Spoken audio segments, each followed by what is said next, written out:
What's good with y'all? This is God's Conduit, and I got a few more for you all. All right, this one starts with weathering the storms.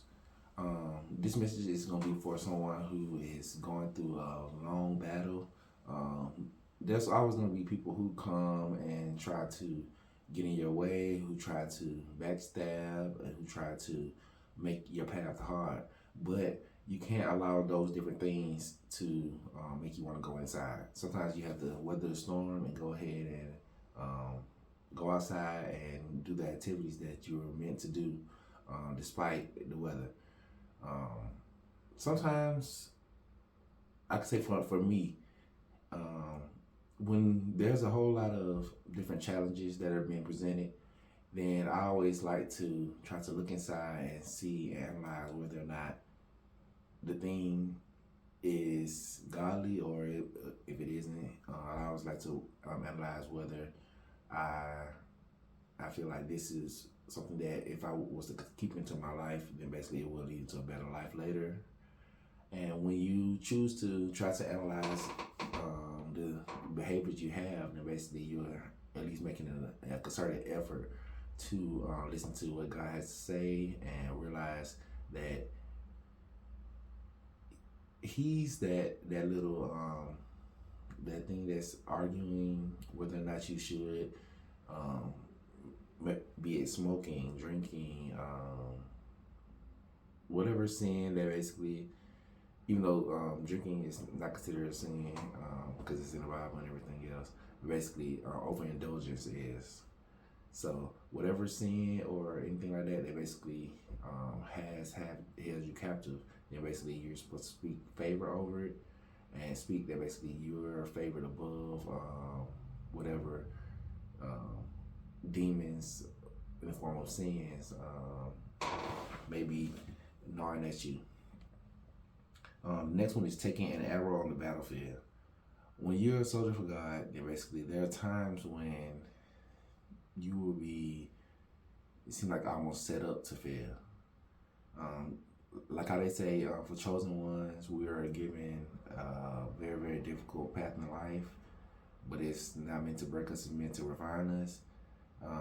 Sometimes you'll receive an arrow on the battlefield, and the fact that basically sometimes the enemy is able to pierce your armor. Sometimes you will be walking so diligently, so strong, and so long for God, but then He'll be silent for so long that you don't really know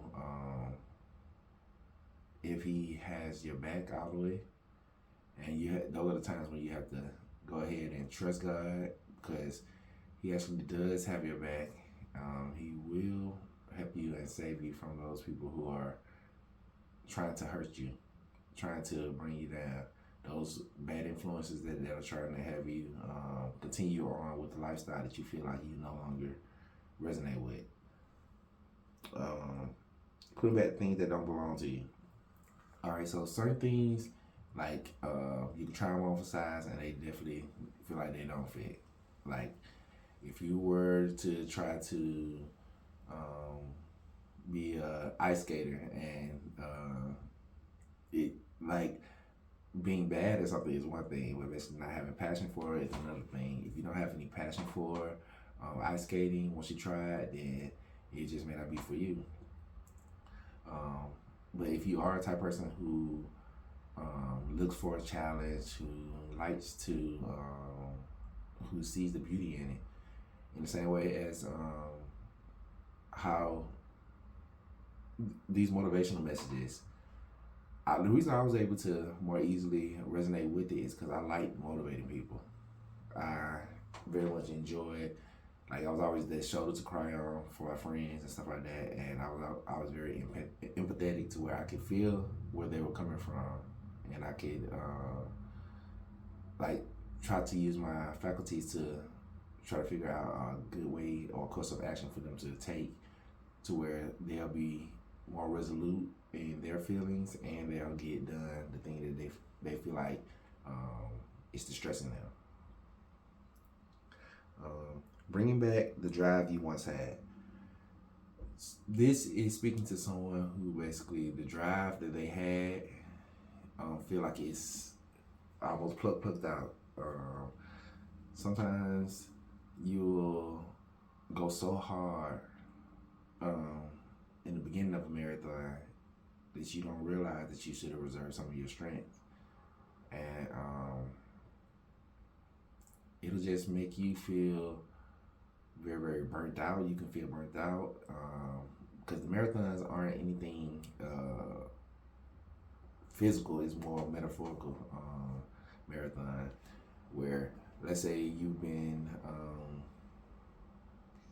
drinking for a long time.